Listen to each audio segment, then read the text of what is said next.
The year was 1952. The place, a desolate, nameless stretch of the Korean peninsula, land already battered and scarred by months of brutal, seemingly senseless conflict. But this was no ordinary front. This was the Jirisan Mountains, a colossal, unforgiving spine of granite and earth, shrouded in the kind of ancient, menacing silence that seems to hold its breath. It was not so much a fight against an enemy army as a struggle against the land itself, against the cold, the thin air, and the crushing psychological weight of isolation. And it was here, in the shadow of this great mountain, that the legend of the lost patrol, Lima Platoon, would be etched into the memory of every man who survived the war. A chilling tale whispered around, flickering trench fires long after the last bullet had been fired. The Lima section was nothing special tactically.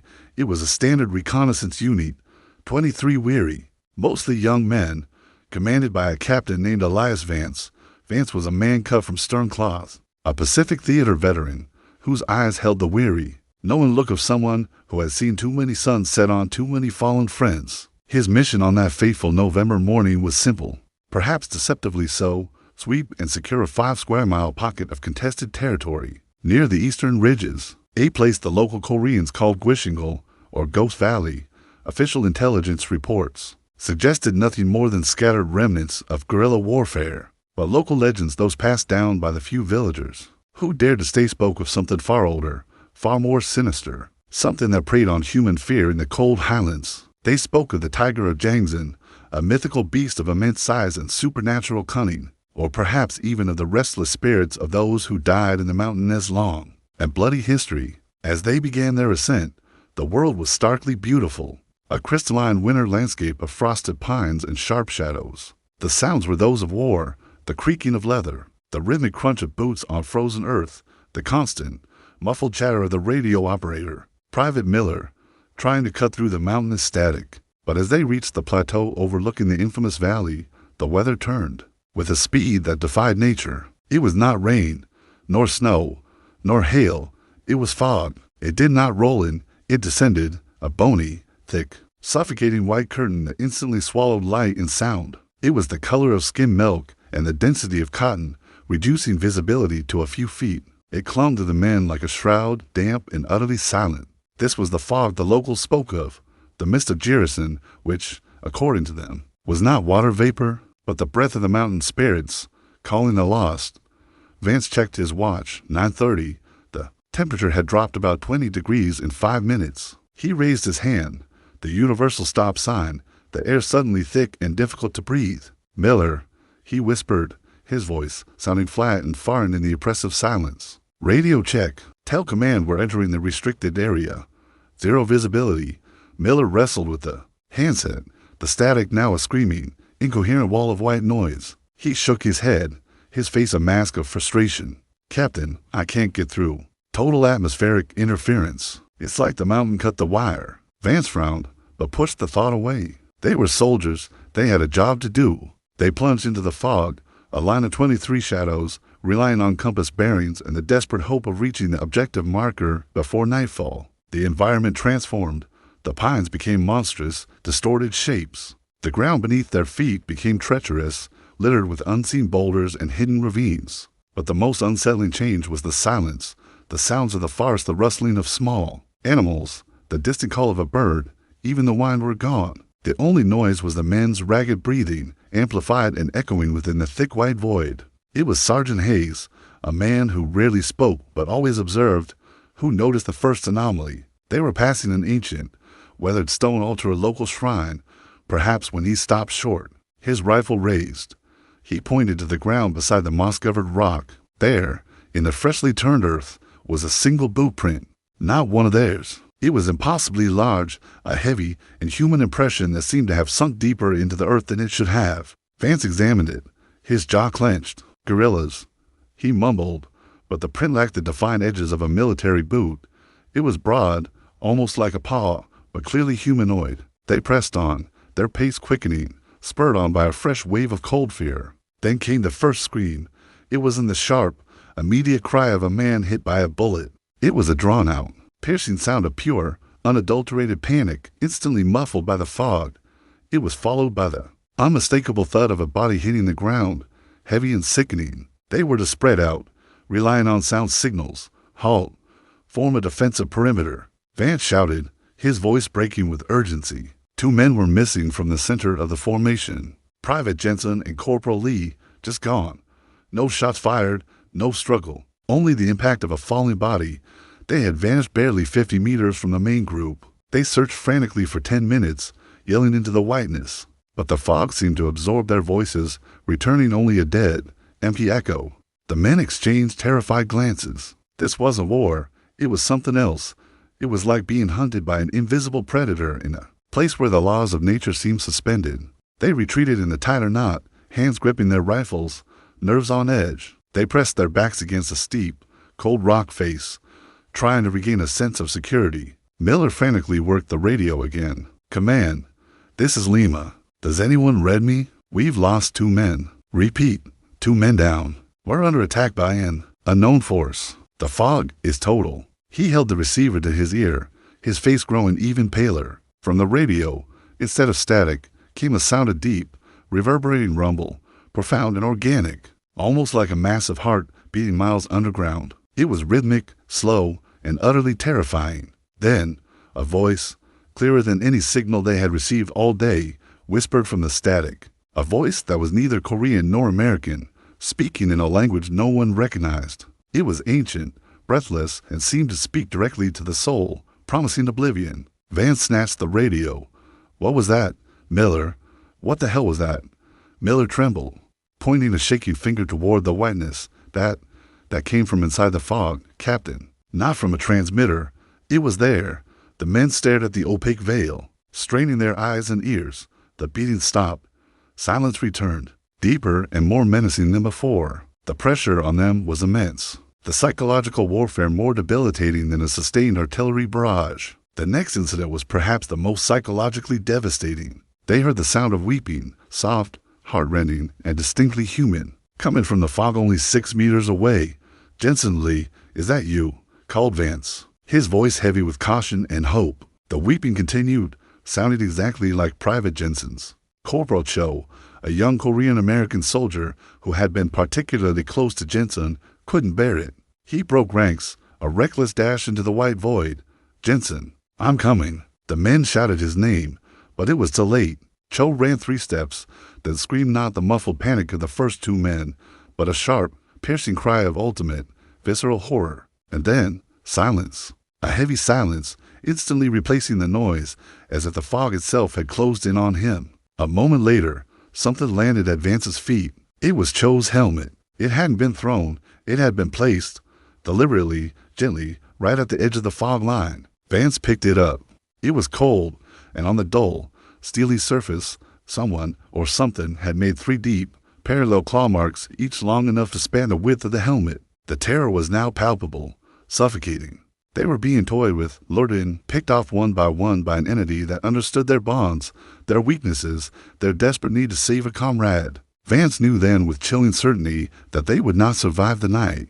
He made the heart-wrenching decision. They had to leave the perimeter. They had to retreat, against orders, against every fiber of his military discipline. He had 20 men left, and he had to save them from whatever ancient darkness had claimed this mountain. He indicated their last known bearing, the one that led to the line of ascent. Move, tight formation, fire on any movement, any shadow, any sound. They began to advance, a desperate, stumbling march back the way they came, but the compass had begun to spin wildly, uselessly. The fog had not only obscured their vision, it had distorted the magnetic field. They were truly lost, abandoned in an unnatural white void. Hours passed, marked only by the growing pain in their legs and the dwindling number of men.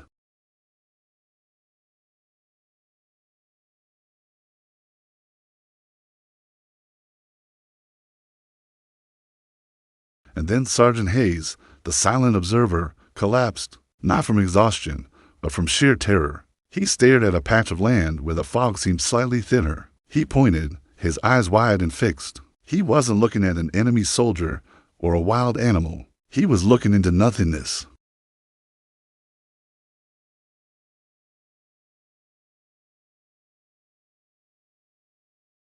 Before Vance could pull him away, a sound like dry bones breaking echoed in the white space, and Hayes was dragged, screaming, into the featureless void. his rifle rattling uselessly against the stone.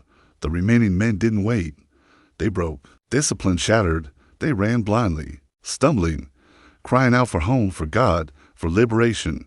Captain Vance tried to rally them, his voice hoarse, but the fog had stripped them of their soldierly identities, reducing them to desperate, terrified animals. He watched in horror as the men broke away, one by one, chasing phantoms or succumbing to the crushing silence. The very last contact with Lima's section was heard at 6 p.m., not by radio, but by the distant observation post 10 miles away, which had picked up a single, inexplicable burst of transmission that briefly broke static. It was Vance's voice, neither shouting nor fighting, but simply speaking in a low, steady voice, as if delivering a final, impossible debriefing to a commander who was no longer there. The radio operator at the post, a young man named Peterson, scribbled the words, his blood running cold. The transcript, the last official recording of Lima's section, read, "This is Lima today. We are no longer 23. We are no longer. Here, the terrain has changed.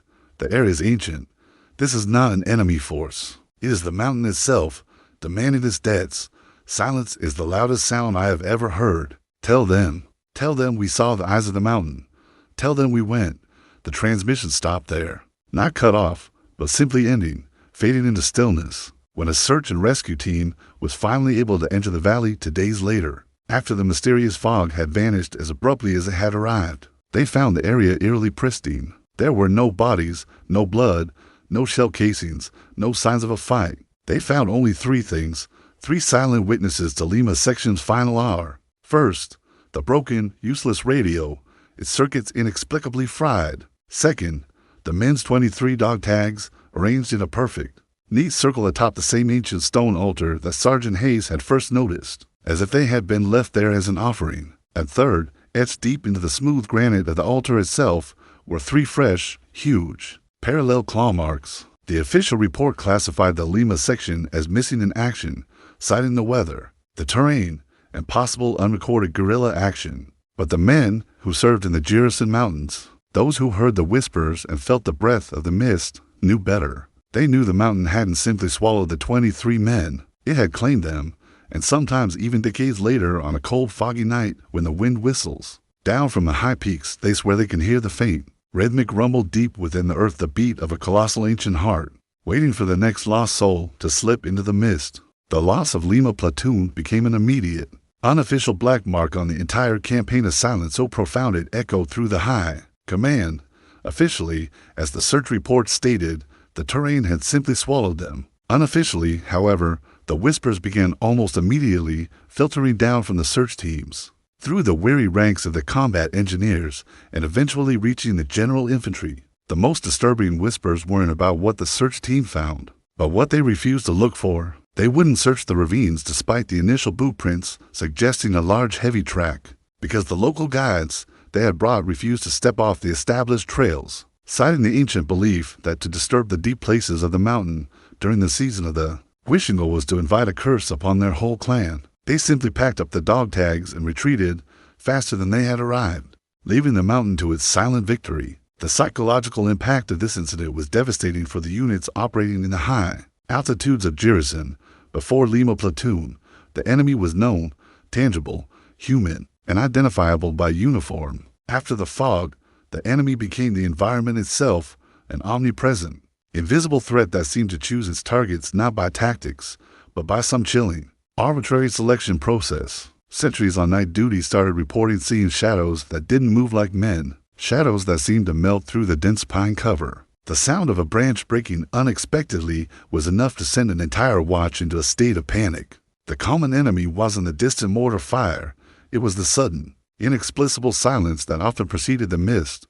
Years later, the remnants of the operation records were declassified, revealing internal memos marked highly sensitive, for eyes only. These documents showed that command had attempted, in a highly secretive effort, to understand the atmospheric conditions of that specific ridge on that specific day. Scientists and meteorologists were baffled. The fog that descended on Lima Platoon wasn't typical advection fog or radiation fog. It was too dense, too sudden, and critically, it possessed an abnormal acoustic dampening quality. Testing later confirmed that the molecular structure of the air recorded near the Jirisan ridges during these rare events had a significantly higher concentration of unusual heavy isotopes, capable of absorbing sound waves almost entirely, creating that terrifying soundproof bubble. Of course, the official explanation remained unusual weather patterns, but the engineers on the ground, struggling with their useless compasses and radio static, knew the truth lay somewhere between science and legend.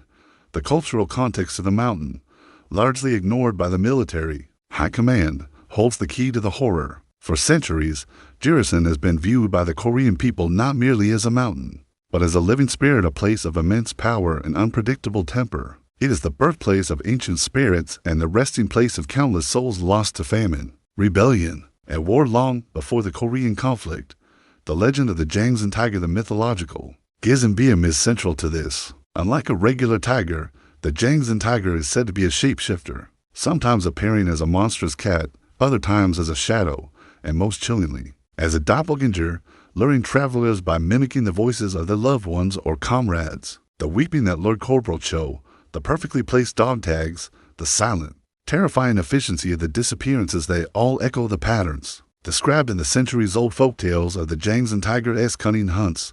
In the decades following the war, the mystery only deepened. Occasionally, hikers or local woodcutters would claim to find objects that seemed to belong to Lima Platoon, a rusted canteen with an engraved initial, a fragment of a military-issue shovel, always near a stretch of ground known locally as the Tiger's Path. These items were invariably found years, sometimes decades, after the war, in places that had been meticulously searched by the recovery teams. It was as if the mountain was slowly, deliberately returning the smallest, least significant fragments of the men it had taken, offering them as grim tokens, just to ensure the memory and the fear remained potent. The silence of Lima Platoon wasn't the end of the story. It was the beginning of a legend, a timeless, chilling reminder that sometimes the battle isn't just against the enemy on the opposing side, but against the ancient and different forces that dwell in the wild, forgotten places of the earth. The true horror of the unit that went silent after entering the fog is not the violence, but the complete erasure. No bodies to bury, no graves to mark, no final moments witnessed. Just a handful of dog tags arranged on a cold stone, and the echo of a steady voice saying, "The air is old." It is not an enemy force. It is a testament to the primal fear that persists even in the most technologically advanced warfare, the fear of the unknown, the fear of being claimed by a wilderness that harbors secrets older than humanity, and the crushing realization that sometimes when the fog descends, the world forgets you ever existed.